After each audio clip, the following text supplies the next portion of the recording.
লিনে মোচনং পুংসাম জলস্নানম দিনে দিনে সকৃত গীতামৃতম স্নানম সংসার মলনাশনম। প্রতিদিন যদি আমরা গীতা পাঠ করি সংসারের কলুষ থেকে মুক্ত হতে পারবো। আজকে দ্বাবিংশতি শ্লোক।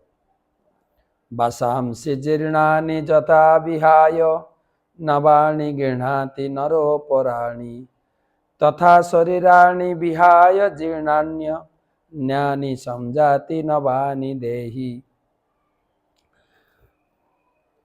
বাসাংসি জীর্ণানি যথা বিহায় নবানি গৃহ্ণাতি নরোপরাণি তথা শরীরাণি বিহায় জীর্ণান্য অন্যানি সমজাতি নবানি দেহি।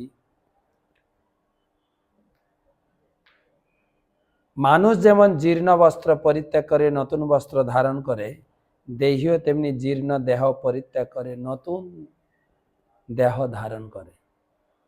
এতক্ষণ আত্মা আর দেহের পার্থক্য ভগবান বুঝাচ্ছিলেন, শেষে উদাহরণ দিয়ে বুঝাচ্ছেন। যেরকম আমরা পোশাক পরছি, পোশাক ময়লা হলে ছিঁড়ে গেলে ফেলে দিয়ে নতুন পোশাক পরি, তাতে আনন্দ হয়।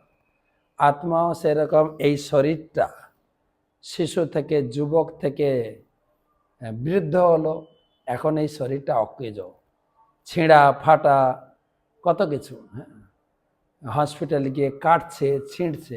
এই শরীরটা অকেজ হয়ে গেলে এই শরীর ফেলে দিয়ে এটা নতুন শরীর ধারণ করব, তাতে তো আনন্দ হবে, দুঃখ করার তো কিছুই নেই।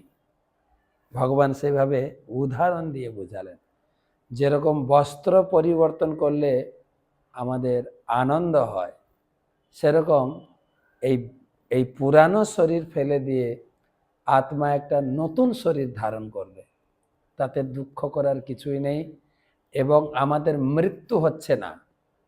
কাপড় চেঞ্জ করলে যেরকম ব্যক্তির কোনো চেঞ্জ হচ্ছে না, সেরকম শরীর চেঞ্জ হবে, ব্যক্তির ব্যক্তিত্ব ঠিক থাকবে, ব্যক্তিত্ব নষ্ট হবে না। কত সরলভাবে গীতা আমাদেরকে বোঝাচ্ছেন, আমাদের মৃত্যু হয় না।